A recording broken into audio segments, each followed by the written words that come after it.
हरिओम। शुरू करते हैं।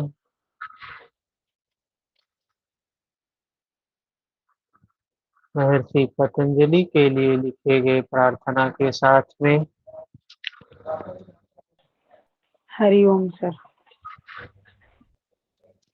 हरिओम। योगेन चित्तस्य पदेन वाचा मलं शरीरस्य च वैद्यकेन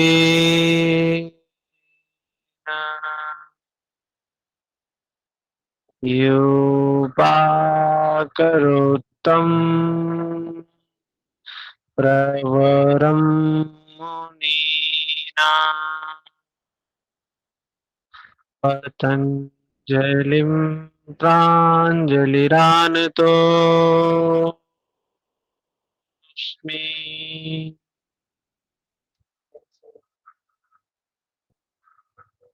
अथ योगानुशासनम्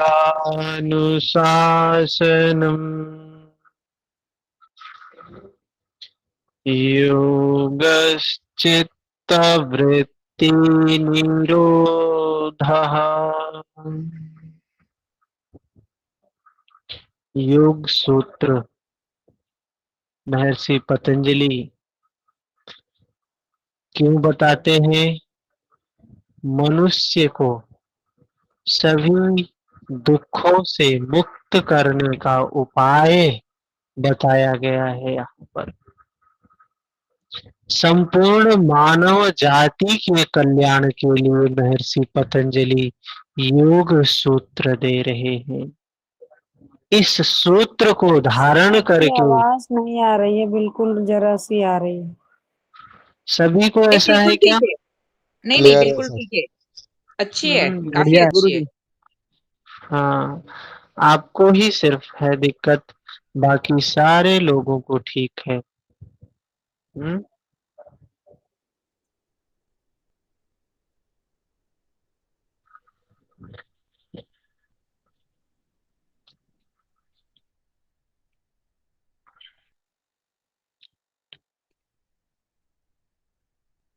तो 4 पाद में महर्षि पतंजलि योग सूत्र देते हैं, जिसमें समाधि पाद, साधन पाद, विभूति पाद, कैवल्य पाद मानव जाति के लिए दिया है। ये सूत्र किसके लिए है? संपूर्ण मानव जाति के लिए। ये ऐसा नहीं है कि हिंदुओं के लिए है या सिर्फ भारतीयों के लिए है या सिर्फ पुरुषों के लिए है या महिलाओं के लिए है या सिर्फ बूढ़ों के लिए है, बुजुर्गों के लिए है, युवाओं के लिए है। ऐसा कुछ भी नहीं है। यह योग सूत्र सबके लिए है। संपूर्ण मानव जाति के कल्याण के लिए महर्षि पतंजलि योग सूत्र देते हैं। मानव, तो यह जो मनुष्य का शरीर है, कुल 84 लाख योनियां बताई जाती हैं, 84 लाख जातियां हैं। ये जाति क्या है? जितने शरीर हैं उतनी जातियां हैं, जितने शरीर हैं उतनी जातियां हैं। कितने शरीर हैं? एक मनुष्य की जाति है, पशु पक्षी जीव जंतु कीट पतंग ऐसे सबको मिलाकर 84 लाख जातियां बताई गई हैं।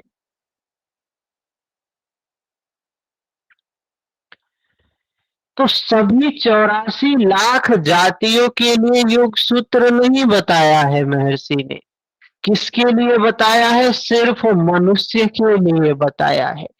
सभी 84 लाख योनियों में सिर्फ मनुष्य की जाति ही है जो बंधन से मुक्त मुक्त होने के लिए, जिस किसी को भी मुक्त होना है होता है, उसको मनुष्य शरीर को ही ग्रहण करना पड़ता है।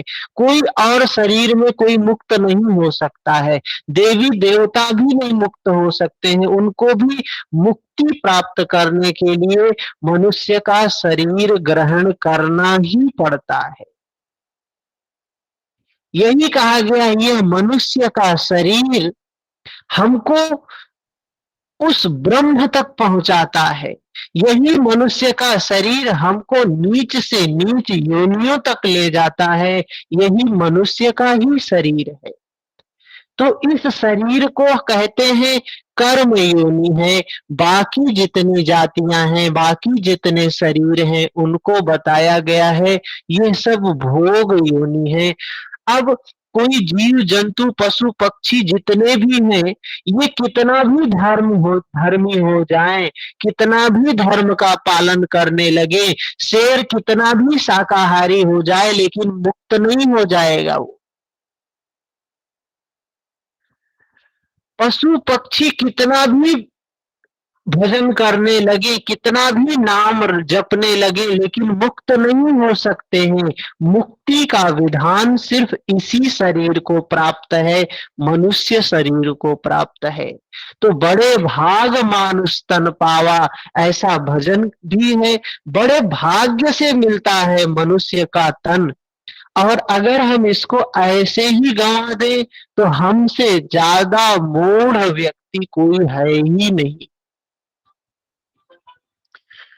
मनुष्य का शरीर प्राप्त होना बहुत दुर्लभ है, और अगर मनुष्य का शरीर मिल गया तो शुद्ध धर्म की बात सुनने को मिलना दुर्लभ है।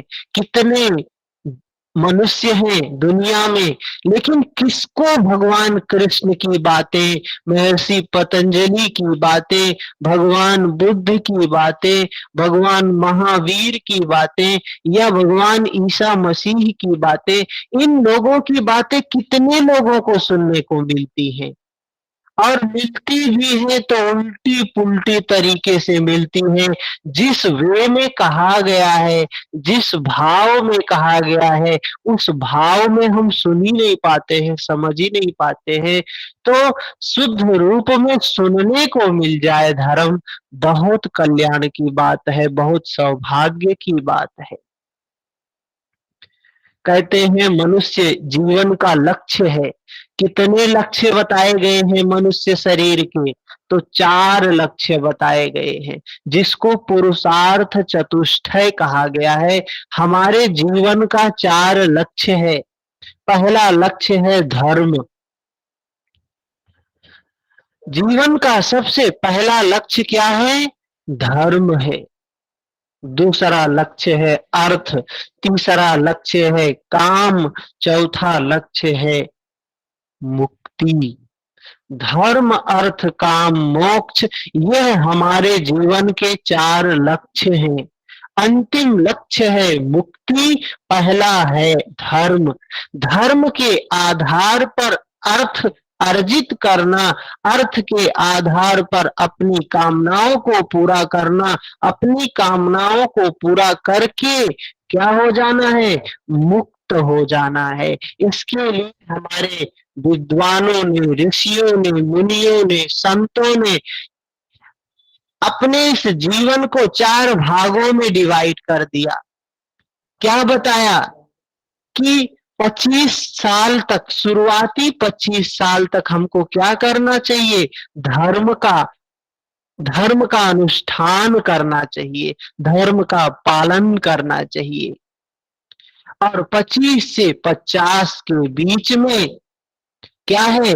गृहस्थ जीवन में रहते हुए अर्थपार्जन करना, अपने कामनाओं की पूर्ति करना। और 25 से 75 जिसको वानप्रस्थ बताया कि धीरे धीरे क्या है? रिटायरमेंट की तरफ आगे बढ़ना। जो अपनी इच्छाएं हैं, जो कुछ कामनाएं पूरी हो गई, अब उसमें आसक्त नहीं होना, अब उनसे वैराग्य की ओर आगे बढ़ना। 75 के बाद उन सभी से वैराग्य ले लेना, संन्यास ले लेना, चौथी अवस्था संन्यास की बताई। तो इन चीजों को अगर हम पालन करें तो यही कहा गया ये योग है। और महर्षि कह रहे हैं अथ योगानुशासनम, मतलब ये जो कुछ है ये उस समय शासन में, शिक्षा में, व्यवहार में था लोगों के।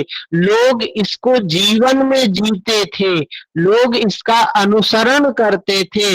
महर्षि पतंजलि कह रहे हैं उसी का मैं अनुशासन, उसी शिक्षा का मैं भी अनुकरण कर रहा हूँ, वही योग रूपी शिक्षा का मैं अनुकरण कर रहा हूँ, उसी योग का मैं उपदेश दे रहा हूँ जो समाज में व्याप्त था। कौन सा योग व्याप्त था? योग क्या है? तो कहते हैं योग चित्त की वृत्तियों का निरोध है। चित्त क्या है? हमने देखा चित्त तो प्रकृति का ही अंश है जो जड़ है। इसी चित्त के कारण ही हमारा शरीर चेतनवत प्रतीत होता है। इस चित्त पर जब चेतना का प्रकाश पड़ता है तो हमारा शरीर, हम स्वयं चेतनवत प्रतीत होने लगते हैं, हम स्वयं चेतनवत प्रतीत होने लगते हैं। हमें लगता है कि हम सभी के अंदर चेतना है, हम सभी चेतन प्राणी हैं। कहते हैं ना कि ये जो है ये क्या है, ये वस्तु पेड़ पौधे ये सब चेतन नहीं, हम चेतन हैं, हमारे अंदर में चेतना है। लेकिन ये चेतना हमारे अंदर क्यों लगती है? जैसे शीशा, शीशे में जब प्रकाश पड़ता है तो वो शीशा भी चेतनवत प्रतीत होने लगता है। शीशे पे प्रकाश, अगर दृश्य में प्रकाश है और हम प्रकाश में खड़े हैं तो शीशे में भी प्रकाश दिखाई देने लगता है। वैसे ही इस चित्त में भी होता है। चित्त में, चित्त तो स्वयं प्रकाशवान नहीं है लेकिन बाहर प्रकाश होता है, इसी कारण यह चित्त भी प्रकाशशील प्रवर्तित होने लगता है, प्रतीत होने लगता है। तो महर्षि पतंजलि कह रहे हैं ये चित्त में जो वृत्तियां हैं, इन चित्त में जो विकार हैं, इन्हीं को समाप्त कर दो, यही योग की अवस्था है, यही योग का लक्ष्य भी है। चित्त शीशा है, शीशे पर जब धूल जम जाती है, शीशे पर जब विकार आ जाता है तो हमें अपने स्वरूप का ज्ञान नहीं हो पाता है। कभी कभी देखते होंगे शीशे पर धूल जम गई है तो उसको जब चेहरा अपना साफ नहीं दिखाई देता है तो क्या करना पड़ता है, उसको हम थोड़ा सा पानी डाल के पेपर से साफ कर देते हैं। तो हमारा जब वो धूल, वो विकार साफ हो जाता है तो हमारा चेहरा भी साफ दिखाई देने लगता है। तो योग क्या है? वही विकारों को साफ कर देने का नाम ही योग है। जब वो विकार साफ हो जाएंगे तो चित्त हमारा निर्मल हो जाएगा। चित्त में जब कोई विकार नहीं होगा तो क्या होगा, इसका परिणाम क्या होगा? चित्त के विकारों को नष्ट कर देने से, चित्त की वृत्तियों को नष्ट कर देने से, चित्त के बंधन का निरोध कर देने से, सारे बंधन को खोल देने से, सारे संस्कारों को डिलीट कर देने से होगा क्या? बाहर यही बात कहेंगे तो लोग तो कहेंगे कि जब हमारे अंदर ये विचार नहीं होगा, संस्कार नहीं होगा तो हम कार्य ही क्यों करेंगे, हम तो कुछ करेंगे ही नहीं। कितने पढ़े लिखे लोग कहते हैं कि हम तो अकर्मण्य हो जाएंगे, हम कोई कार्य ही क्यों करेंगे। हमारे मन में तृष्णा जागती है, इच्छा जागती है तो हम काम करते हैं। और भगवान कह रहे हैं निष्काम कर्म करो। महर्षि पतंजलि कह रहे हैं आ कृष्ण आ शुक्ल, मतलब निष्काम कर्म करो। भगवान बुद्ध कह रहे हैं समता में स्थित होके कर्म करो। तो सभी निष्काम कर्म करने की बात कह रहे हैं। भौतिकता में तो लोग कहते हैं कि निष्काम कर्म कैसे किया जा सकता है, हम जब इच्छाएं होती हैं तभी हम काम करते हैं, इच्छाएं समाप्त हो जाएंगी तो हम काम क्यों करेंगे। लेकिन यह इच्छाओं की वजह से जो हम कर्म करते हैं ये बंधन का निर्माण करता है। ये बंधन क्या है? ये वृत्तियां हैं। वृत्ति क्या है? बात आती है ये वृत्ति क्या है? ये वृत्ति ही बंधन है, ये वृत्ति ही विकार है, ये वृत्ति ही संस्कार के रूप में है। इसी का निरोध करना है। ये वृत्ति समाप्त हो जाएगी तो हम मुक्त हो जाएंगे। इस वृत्ति ने ही हमको अपने स्वरूप से अलग किया है। हमारा स्वरूप इसी के कारण बंधन में आया है। इसी के कारण हम उस ईश्वर से, उस नित्य सत्ता से दूर हो गए। जब हमारी वृत्ति का निरोध होगा तब हम अपने स्वरूप में स्थित हो जाएंगे। तदा द्रष्टु स्वरूपेवस्थानम्, तदा द्रष्टु स्वरूपेवस्थानम्। क्या होगा उस समय? कब? जब वृत्ति का निरोध हो जाएगा, जब सारे संस्कार समाप्त हो जाएंगे, सारे विचार समाप्त हो जाएंगे, सारे कर्म समाप्त हो जाएंगे, जब हम सारे बंधनों को खोल लेंगे तब हम अपने स्वरूप में स्थित हो जाएंगे। अच्छा, यहां एक चीज और स्पष्ट हो जा रहा है।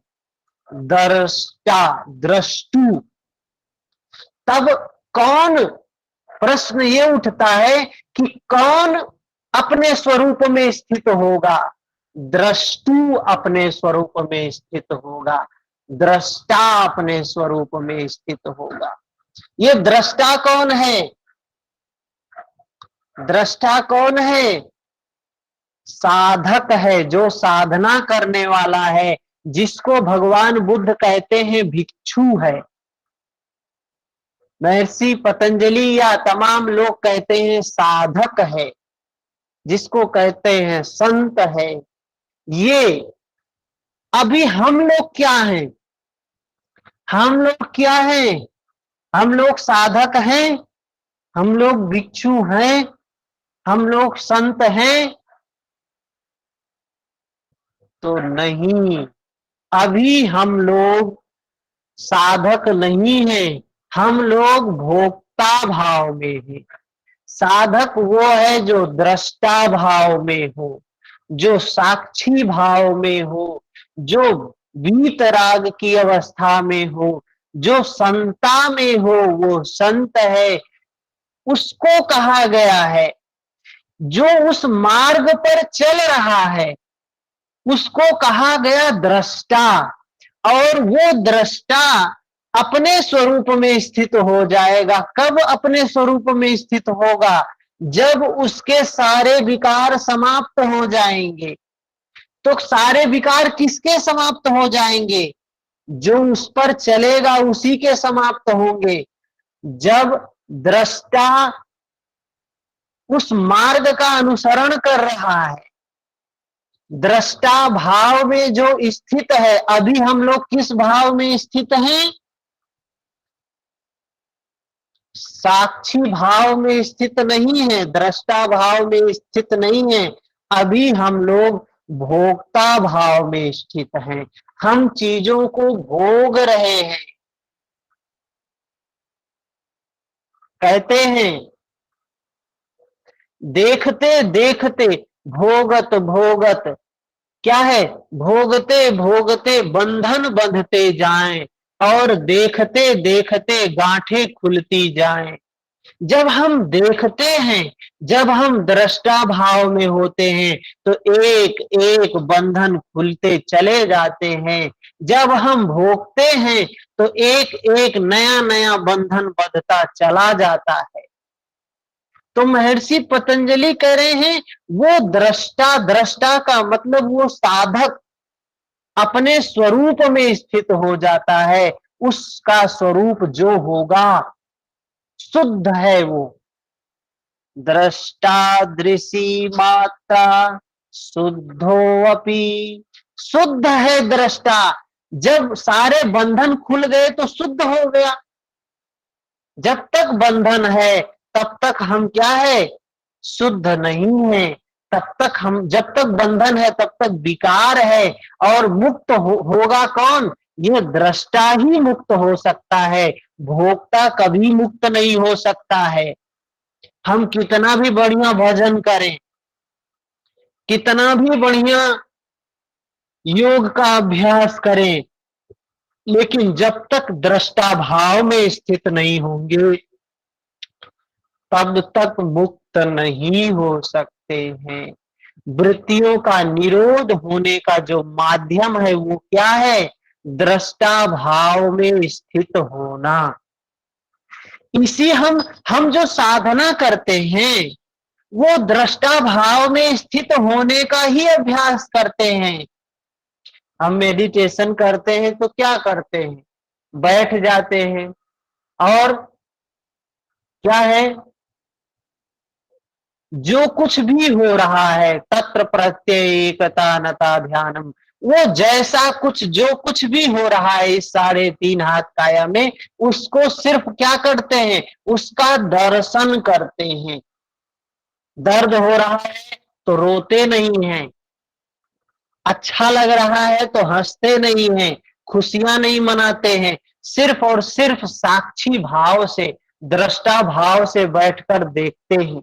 महर्षि पतंजलि कह रहे हैं ऐसे देखते देखते देखते एक समय ऐसा आएगा हमारे सारे बंधन समाप्त हो जाएंगे, हम मुक्त हो जाएंगे। तदा दृष्टु स्वरूपे अवस्थानम। तो बात ये आती है, आपके भी प्रश्न उठने चाहिए, आपके भी प्रश्न आने चाहिए।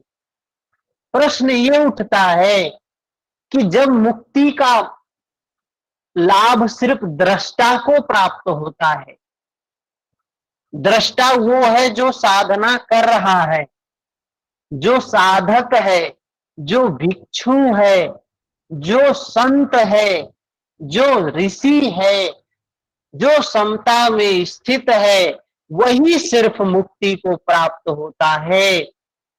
तो बाकी लोगों का क्या होता है, हम जैसे लोगों का, हम लोग भोक्ता भाव में स्थित हैं, हम लोग तो दृष्टा भाव में स्थित नहीं हैं। तो हमारा क्या होगा, हमारी चित्त की क्या अवस्था है। तो महर्षि पतंजलि कह रहे हैं वृत्ति सारूप्यमितरत्र। अभी जो हमारी अवस्था है, कह रहे हैं वृत्ति के सादृश्य है। वृत्ति क्या है, वृत्ति क्या है, वृत्ति बंधन है, वृत्ति विकार है, वृत्ति संस्कार है, वृत्ति कर्मों का परिणाम है, कर्म वाला कर्म है, सकाम कर्म है, ये वृत्ति बंधन है। और महर्षि कह रहे हैं कि अभी हम लोग जो हैं वृत्ति के सारूप्य हैं, अभी बंधन के सारूप्य हैं। अभी हमारा जैसा बंधन है वैसे ही हम बने हुए हैं, जैसी हमारी वृत्ति है वैसे ही हम बने हुए हैं, जैसे हमारे विकार हैं वैसे ही हम बने हुए हैं। हमारे अंदर क्रोध है तो हम क्रोधी हैं, काम की वासना है, कामी बने हुए हैं। जैसे हमारे स्वभाव हैं, जैसे हमारे विकार हैं, वैसे ही हम बने हुए हैं। अभी हम अपने स्वरूप में स्थित नहीं हैं, अभी हम विकारों के स्वरूप में स्थित हैं। अभी वर्तमान स्थिति कैसी है हमारी, हम वृत्ति के अनुरूप हैं, विकारों के अनुरूप हैं, विकार जैसे हैं वैसे ही हम बने हुए हैं। तो बात आती है ये विकार कितने प्रकार के हैं, ये बंधन कितने प्रकार के हैं, ये वृत्तियां कितने प्रकार की हैं, कौन कौन सी वृत्तियां हैं, कौन कौन से विकार हैं जिनको हमें समाप्त करना है। तो आगे महर्षि पतंजलि बताते हैं कौन कौन से विकार हैं। वृत्तयः पंचतयः क्लिष्टा क्लिष्टाः। कितने विकार हैं? 5 हैं। उन विकारों के बारे में बता रहे हैं कि 5 प्रकार के विकार हैं। वो विकार या वृत्तियां या संस्कार या बंधन, हम वृत्ति के पर्यायवाची समझ सकते हैं। वृत्ति को हम कह सकते हैं विकार है, वृत्ति को कह सकते हैं बंधन है, वृत्ति को कह सकते हैं संस्कार है। क्यों क्यों कह सकते हैं? क्योंकि इसी की वजह से हम बंधे हुए हैं, इसी की वजह से कर्म करते हैं, इसी की वजह से दुख का निर्माण होता है, इसी की वजह से जन्म लेना पड़ता है, इसी की वजह से दुख भोगना पड़ता है, इसी की वजह से बीमारी आती है, इसी की वजह से बुढ़ापा आता है, इसी की वजह से मृत्यु आती है। यह सब का सब कारण ही है वृत्ति। सब का कारण क्या है? ये वृत्तियां ही हैं। तो कितने प्रकार की हैं ये वृत्तियां? पंचतयः, 5 प्रकार की, 5 प्रकार की हैं। क्लिष्टा क्लिष्टाः, जो क्लिष्ट भी है, अक्लिष्ट भी है, अच्छी भी है, बुरी भी है, बंधन को बांधने वाली है, बंधन को खोलने वाली भी है, मुक्ति भी दिलाने वाली है, बंधन में भी बांधने वाली भी है। यह वृत्तियां दोनों हैं 5। इनके प्रकार तो 5 हैं, लेकिन ये दोनों काम करती हैं। कहा गया ना, अति सर्वत्र वर्जते। अति का तो मना किया गया, हर जगह अति मना किया गया है। एक तरफ जाएंगे तो अति है, ज्यादा हो गया तो खराब, दूसरी तरफ गए तो खराब। मध्य मार्ग अच्छा है। कोई भी चीज है अच्छा नहीं होता है, कोई भी चीज है बुरा नहीं होता है। उसका उपयोग हम कैसे करते हैं?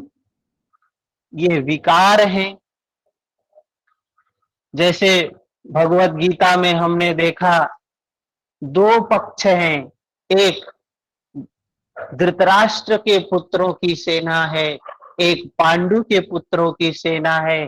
धृतराष्ट्र के पुत्रों की सेना में 5, 10, 15, 20 महारथियों के नाम गिनाए गए, और यहाँ धृतराष्ट्र के पुत्रों की सेना में 5, 7 महारथियों के नाम गिनाए गए। तो ये क्या है? ये विकार हमारे अंदर ही है। लेकिन महर्षि पतंजलि इतनी लंबी चौड़ी बात नहीं करते हैं। क्यों नहीं कर रहे हैं? क्योंकि ये उपदेश नहीं दे रहे हैं। भगवान कृष्ण अर्जुन को उपदेश दे रहे हैं, लेकिन ये क्या कर रहे हैं? ये तो सूत्र दे रहे हैं, और डाल जिसकी भी बनानी हो तुम्हें स्वतंत्रता दे रहे हैं। सूत्र के साथ स्वतंत्रता भी दे रहे हैं। ये सूत्र हमने थमा दिया है, इसमें तुम क्या पिरोना चाहते हो तुम्हारे ऊपर है। महर्षि पतंजलि की काबिलियत है ये। तो इन्होंने शॉर्ट करके बताया कि 5 प्रकार की वृत्तियां हैं, जो क्लिष्ट भी हैं, अक्लिष्ट भी हैं, जो बंधन भी बांधती हैं, बंधन का निर्माण करती हैं, संस्कारों का निर्माण करती हैं, सकाम कर्मों की ओर ले जाती हैं। वही वृत्तियां अगर दूसरी तरफ मुड़ गई तो मुक्ति की ओर ले जाती हैं, बंधन को खोलने की ओर ले जाती हैं, निष्काम कर्म की ओर ले जाती हैं। कौन कौन सी वो वृत्तियां हैं, बात ये उठती है। अगले 6ठे सूत्र में बताते हैं महर्षि पतंजलि, प्रमाण विपर्य विकल्प निद्रा स्मृतयः।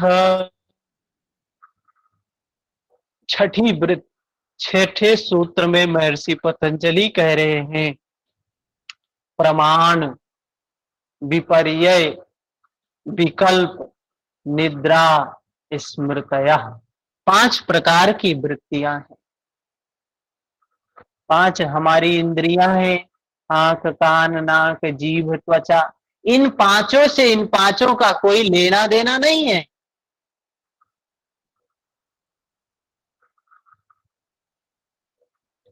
इन पांचों का किससे लेना देना है? ये है आंख है, कान है, नाक है, जीभ है, त्वचा है। इन पांचों इंद्रियों के जब विषय,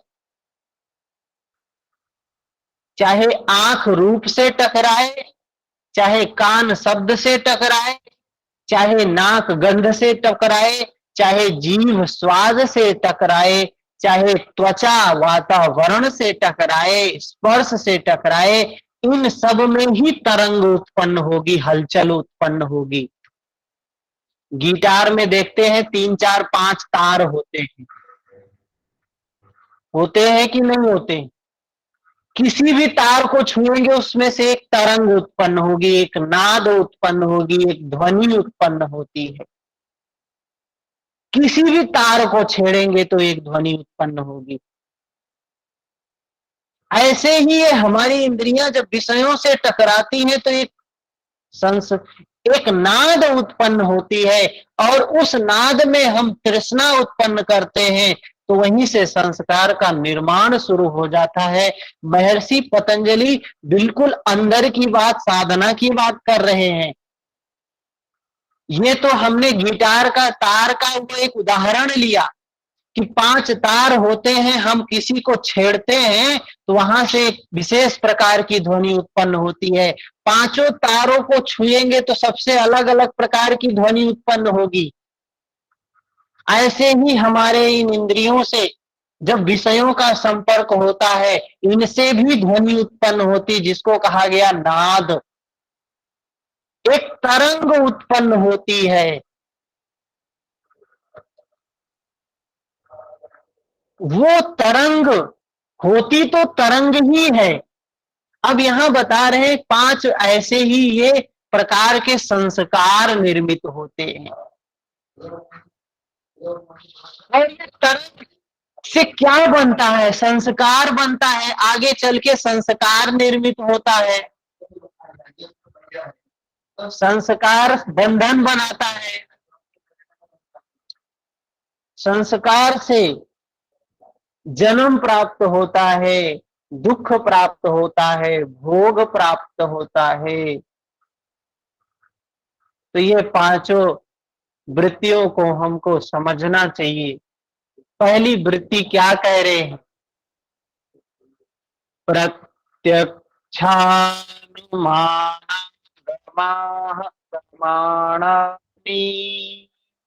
पहली वृत्ति है प्रमाण।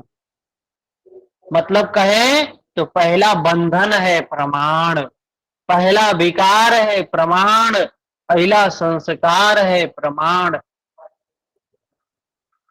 कह सकते हैं हम समझने के लिए। ये प्रमाण क्या है? चित्त में वृत्ति उत्पन्न करने का माध्यम है।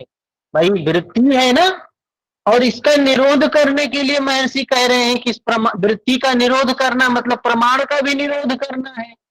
लेकिन यही कह रहे हैं कि प्रमाण अच्छा भी हो सकता है, बुरा भी हो सकता है, क्लिष्ट भी हो सकता है, अक्लिष्ट भी हो सकता है, बंधन को खोलने वाला भी हो सकता है, बंधन को बांधने वाला भी हो सकता है, संस्कारों को नष्ट करने वाला भी हो सकता है, संस्कारों को बनाने वाला भी हो सकता है। तो यह प्रमाण क्या है? तो कहा 3 प्रकार का प्रमाण होता है। वैसे समझे प्रमाण होता क्या है? प्रमाण का मतलब क्या होता है? प्रमाण का मतलब जो हम प्रत्यक्ष अनुभव करें। बाहर अगर हम प्रमाण देख रहे हैं, हम कहते हैं कि भाई कोई चीज कोई व्यक्ति कह रहा है तो हम कहते हैं क्या प्रमाण है, प्रमाण दीजिए, एविडेंस। कहते हैं कानून कोर्ट प्रमाण मांगता है। प्रमाण क्या है? ये बाहर के प्रमाण है। हाँ? हम मांगते हैं कि भाई प्रमाण दीजिए, कैसे हम माने किसी बात को? तो ये प्रमाण क्या है? हम अपने शरीर के स्तर पर देखें तो प्रमाण क्या होगा?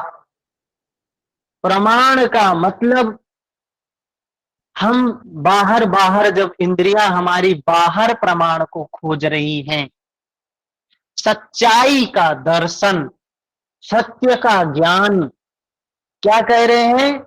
प्रत्यक्षानुमानागमाः प्रमाणानि। जब हम प्रमाण तीन प्रकार के हैं और जब हम इंद्रियों को बहिर्मुखी किए हुए हैं, हमारी इंद्रियां बहिर्मुखी हैं, बहिर्मुखी हैं, बहिर्मुखी हैं। कस्तूरी कुंडल बसे मृग ढूंढे वन माही। जब हमारी इंद्रियां, हमारा मन बहिर्मुखी है और तब इससे बहिर्मुखी है और बाहर ही बाहर ज्ञान प्राप्त कर रहा है, तो इसको कहा गया प्रत्यक्ष प्रमाण। प्रत्यक्ष मतलब आंख बाहर रूप को देखकर ज्ञान प्राप्त कर रही है, कान बाहर शब्द को सुनकर प्राप्त कर रहा है, नाक गंध को सुनकर प्राप्त कर रहा है, जिह्वा रस लेके और त्वचा बाहर स्पर्श का के आनंद का अनुभव कर रहा है। तो ये सब अगर हो रहा है तो ये हमारी इंद्रियां बहिर्मुखी हैं, ये प्रमाण ही है। लेकिन बहिर्मुखी है तो ये क्या हो रहा है? बंधन का निर्माण हो रहा है। हम बाहर जो कुछ भी सत्य देखते हैं, कह सकते हैं बहिर्मुखी रहने का स्वभाव किसका है? कौन से गुण वाले व्यक्ति का? कौन से गुण वाले व्यक्ति का स्वभाव बहिर्मुखी रहने का है? रजोगुणी सर, रजोगुणी। रजोगुणी रजोगुणी व्यक्ति। सर। अगर व्यक्ति में रजोगुण है तो बहिर्मुखी बहिर्मुखी बहिर्मुखी रहेगा, पूरा जीवन बहिर्मुखी रहेगा। चारवाकवादी जैसे कह सकते हैं, जैसे चारवाक की फिलॉसफी, खाओ पियो मौज करो, क्या फिर इस जग में आना है? वो तो अध्यात्म को मानते ही नहीं है, मुक्ति को मानते नहीं है, चित्त निर्मल हो सकता है, चित्त में विकार होता है, ये मानते ही नहीं है। वो तो कहते हैं ये शरीर आया है यहाँ भोगने के लिए और जितना सुख भोग सको उतना ही अच्छा है। तो ये क्या है? वो सिर्फ प्रत्यक्ष को मानते हैं। उनका प्रत्यक्ष यही है कि बाहर जो कुछ देखेंगे वही सही है, वही सही है, वही सही है। तो ये इस प्रकार से प्रत्यक्ष क्या होगा? संस्कारों का निर्माण करेगा, बंधन का निर्माण करेगा, दुख का निर्माण करेगा।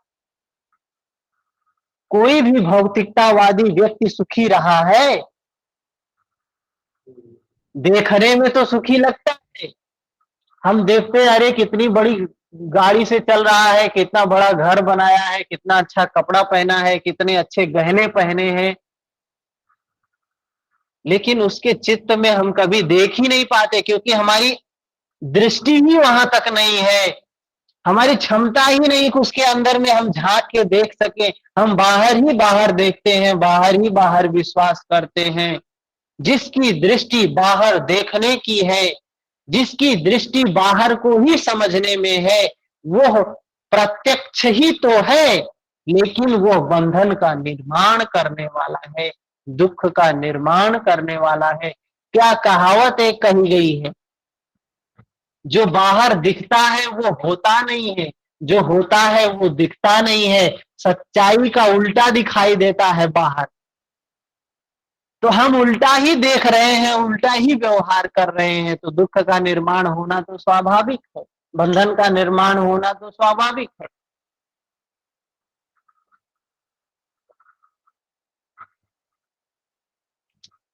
अगर वही प्रमाण हम अंदर में कर लें, अंतर्मुखी कर लें, वही सत्य का ज्ञान हम अंतर्मुखी करके अपने इंद्रियों को अंतर्मुखी कर लें, अपने मन को अंतर्मुखी कर लें, इस 3.5 हाथ की काया में क्या अनुभव हो रहा है, इस 3.5 हाथ की काया में क्या ज्ञान मिल रहा है, क्या सत्य का दर्शन हो रहा है।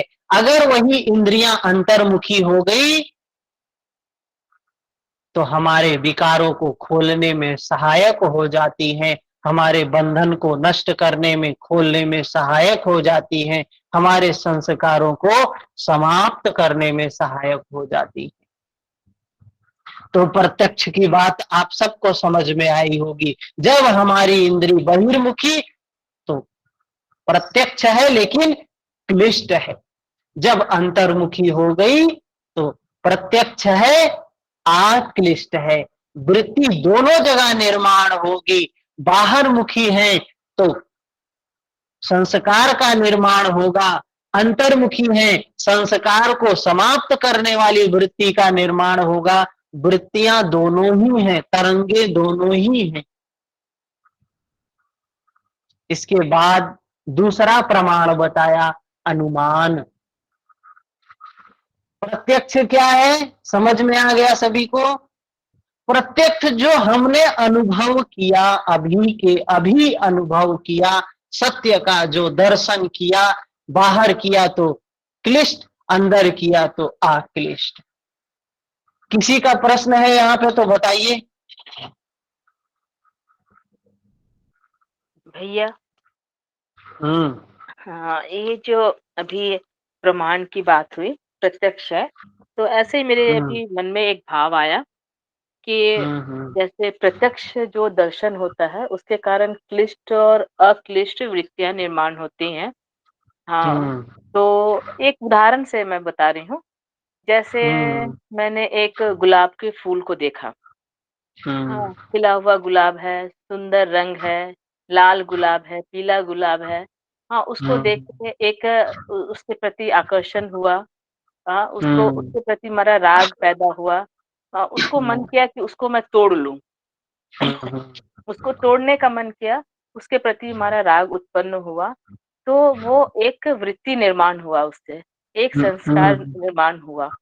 ये जब हम बहिर्मुखी होके देख रहे हैं उस फूल को, हाँ, उसके रूप को, उसके रंग को, उसके गंध को, उसको देख के हम मोहित हो रहे हैं जब, तो ये बहिर्मुखी हो रहे हैं, तब हमको वो उस प्रकार का हमारा ये संस्कार निर्माण हुआ। फिर जब हम अंतर्मुखी होके उस फूल को देखेंगे, तब देखेंगे कि वो फूल जो है उसमें कांटे भी हैं, और कुछ क्षणों के बाद या 1 दिन के बाद या 2 दिन के बाद वो फूल झड़ जाएगा, वो सूख जाएगा। हाँ, वो गिर जाएगा। फिर वो उसकी रौनक, उसका रंग, उसका रूप, उसका गंध सब खत्म हो जाएगा।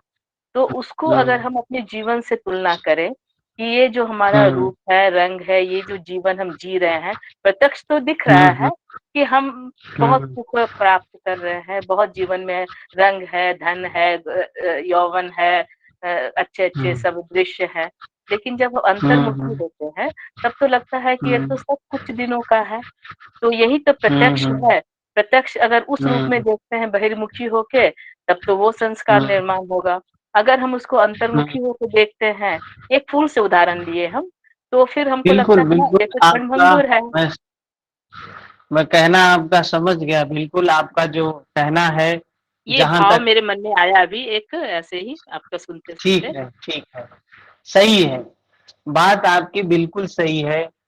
लेकिन बाहर हमने उस फूल को देखा तो वो तो बाहर का बात है, ठीक है, बाहर की बात। लेकिन जब भीतर अगर उसी फूल को देख रहे हैं तो वहां कल्पना होने लगी। हुँ, वो सत्य नहीं है, वो भी सत्य नहीं है। हम बात आंख बंद कर लिए तो हम भीतर नहीं हो गए हैं। यही आज ध्यान के नाम पर भ्रांतियां चल रही हैं कि आंख बंद करके बैठ जाओ मतलब ध्यान करने लगे। लेकिन ध्यान का मतलब है भीतर सच्चाई का दर्शन, बिल्कुल सत्य को देखना है। लेकिन कौन से सत्य को देखना है? सत्य क्या है? जो अपने इस 3.5 हाथ की काया में उत्पन्न हो।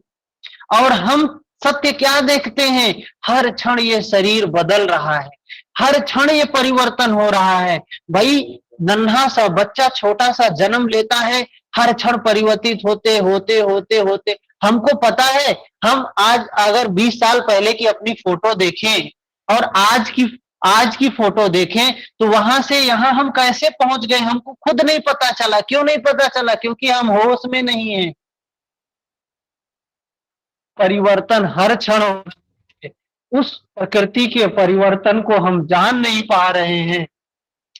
सब कुछ अनित्य है, तो वो अनुभूति से जब हम जाने कि सब कुछ अनित्य है, अरे इस फूल को तोड़ने में मेरी क्यों तृष्णा जागी? ये फूल तो नश्वर है ना, नष्ट हो जाएगा ना। ये खुशबू तो इसमें क्षणिक है, थोड़ी देर के लिए है, कुछ घंटे के लिए है। अभी इसको हम तोड़ेंगे 1-2 घंटे में सूख जाएगा, और नहीं तोड़ेंगे तो कल तक सूखेगा। तो इसको हम क्यों डिस्टर्ब करें, क्यों प्रतिक्रिया करें? सिर्फ साक्षी भाव से देखें।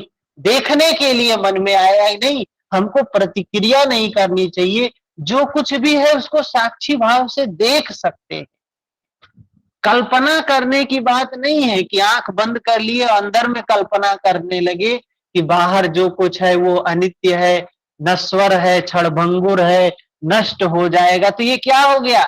ये दर्शन की कल्पना करने लगे। क्योंकि बचपन से हमने कुछ सुना है, कुछ फिलॉसफी की बातें सुनी है कि इस जगत में न सब कुछ नश्वर है, ये मृत्यु लोक है, सब कुछ मृत्यु धर्मी है, सब एक समय नष्ट हो जाएगा। तो वो फिलॉसफी की बातें हम सोचने लगे, मतलब वो चिंतन हो रहा है। चिंतन से विकार थोड़ी ना निकलते हैं, चिंतन से विकार नहीं निकलते हैं, कल्पना से विकार नहीं निकलते हैं। विकार तो सिर्फ और सिर्फ अनुभूति से निकलते हैं, दर्शन से निकलते हैं। इसीलिए ये सूत्र पे क्या लिखा है ऊपर? पातंजल योग दर्शनम। दर्शन है भाई ये, लेकिन दर्शन, हम दर्शन को समझ लिए फिलॉसफी की बातें ही बातें होती हैं। दर्शन का मतलब वाकई में दर्शन करना। और कैसे दर्शन करना? प्रत्यक्ष अनुभूति से दर्शन करना। किसी ने बताया हमको ना कि ये फूल, या हमारा कुछ अनुभव, लेकिन बाहर का अनुभव है, वो बाहर का अनुभव बंधनकारी होता है, भीतर का अनुभव मुक्तिकारी होता है। अगला प्रमाण बताते हैं विपर्य अनुमान प्रत्यक्षा प्रमाण। अनुमान प्रमाण क्या है? अनुमान, अनुमान क्या है?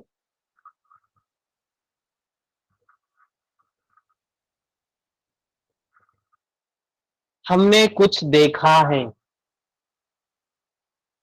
और बचपन से देखते आ रहे हैं, बाहर बाहर देखते आ रहे हैं। उदाहरण के लिए बताते हैं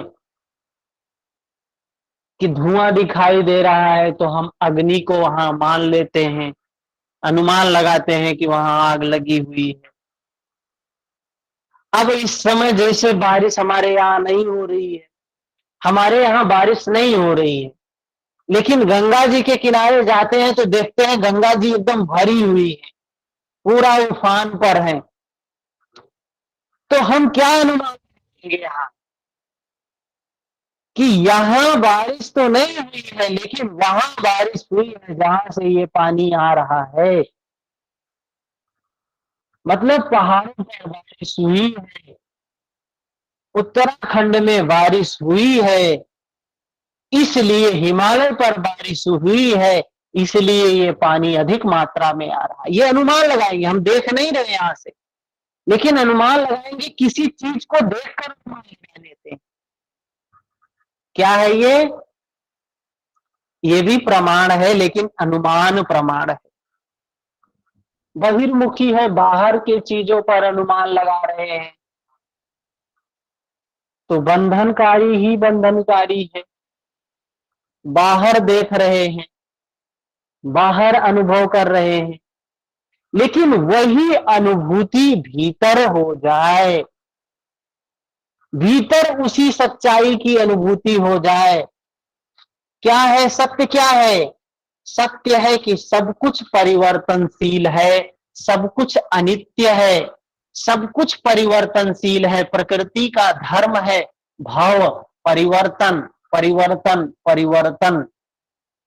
हर चीज हर क्षण परिवर्तित हो रही है, बस परिवर्तित हुए जा रही है, परिवर्तित हुए जा रही है। भाव भाव भाव बने ही जा रही है, बिकमिंग बिकमिंग बिकमिंग।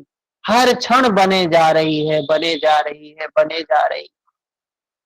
यहां हर क्षण परिवर्तन चल रहा है और उसी परिवर्तन के आधार पर अगर हम अनुमान ये करें, अंदर में बैठे हुए ध्यान कर रहे हैं, समाधिस्थ हैं, चित्त में विकार आएगा, जिसको महर्षि पतंजलि ने कहा वितर्क, विचार, आनंद, अस्मिता, ये सब आती हैं। लेकिन इन सबको क्या करने के लिए कहा महर्षि ने? संप्रज्ञात, सम्यक प्रज्ञा के साथ ज्ञात, जानने के लिए कहा, मतलब देखने के लिए कहा। दर्शन है ना, पातंजलि योग दर्शन। और कह रहे हैं कि दृष्टा ही अपने स्वरूप को प्राप्त हो सकता है, तो दृष्टा बनने के लिए कह रहे हैं। मतलब एक साधक जो दृष्टा होगा, अगर वो बहिर्मुखी है तो बंधन का निर्माण, अंतर्मुखी है तो मुक्ति का निर्माण करेगा, मुक्ति की तरफ आगे बढ़ेगा। अनुमान क्या करेगा? दर्शन जब करेगा तो उसमें देखेगा कि विकार जाग रहे हैं, दुख जाग रहा है। तो जब विकार जागेंगे, या जो हमारे शरीर में पंच तत्व से जो ये शरीर बना है, इन पांचों तत्वों के, सारे तत्वों के गुण धर्म आते हैं, प्रभावित करते हैं योगी को।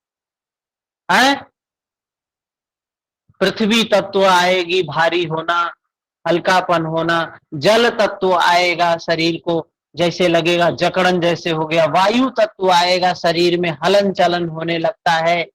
या अग्नि तत्व आता है, शरीर गर्म हो जाता है, ठंडा हो, ये सब विकार आते हैं।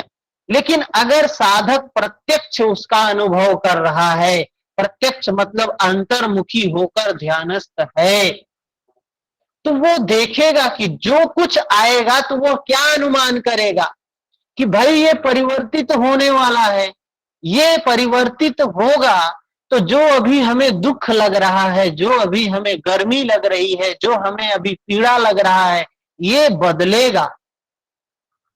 तो ऐसी ये अनुमान, हम जो कुछ हमारे पीछे की अनुभूतियां हैं, हम देखते हैं। जैसे हम प्रैक्टिकल बात कर रहे हैं कि हम देखते हैं ध्यान में बैठे हुए हैं, तो शरीर में, पूरा शरीर से एक एक रोम से पानी निकलने लगता है।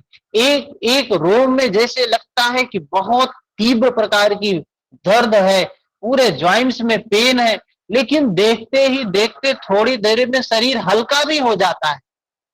तो ऐसे ये हमारा पूर्व अनुभव है जो काम आता है। आगे चल के कभी कभी मन क्या हो जाता है, विचलित होता है, लेकिन उस अनुमान का उपयोग हम करते हैं। अरे पीछे भी ऐसा हुआ था, दर्द आया था, लेकिन अगर हमने साक्षी भाव से देखा, दृष्टा भाव से देखा, तो वो दर्द भी चला जाता है। इसमें, इस जगत में कुछ नित्य नहीं है, सब कुछ अनित्य है, सब कुछ परिवर्तनशील है। तो उस अनुमान का उपयोग करके हम अपने बंधनों को खोलने में सहायक हो जाते हैं।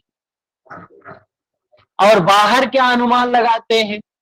बाहर अनुमान लगाते हैं, भाई देखो ये जितना, बहुत से लोग तो ऐसा कहते हैं कि जितने लोग धर्म कर्म करने वाले हैं सुखी नहीं है, जितने पाप कर्म करने वाले हैं वो सुखी हैं।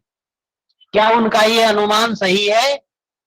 वो देखते हैं जितने पापी लोग हैं इनके पास बढ़िया लग्जरी व्यवस्था है, सब इनको सम्मान दे रहे हैं समाज में।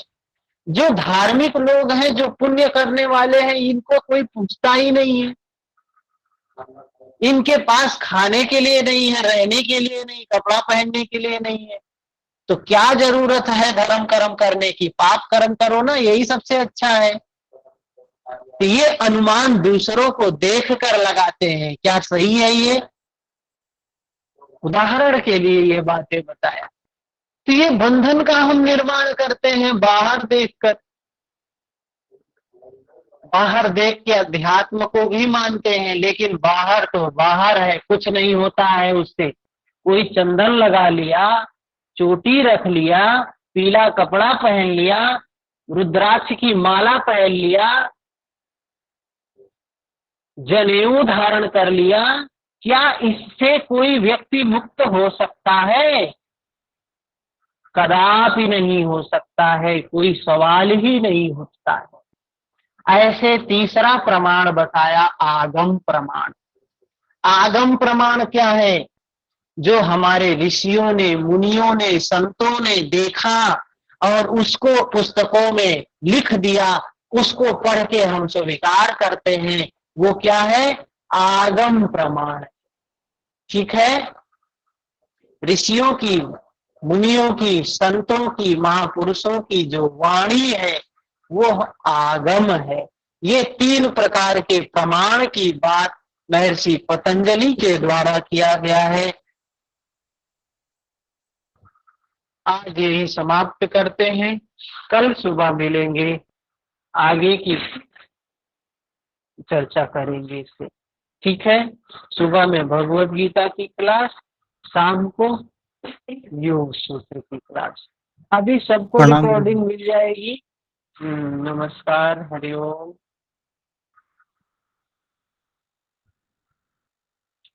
ठीक है, हरि समाप्त ओम। करते हैं। हरिओम।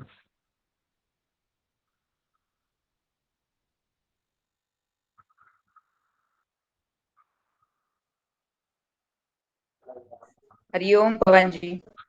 हरिओम।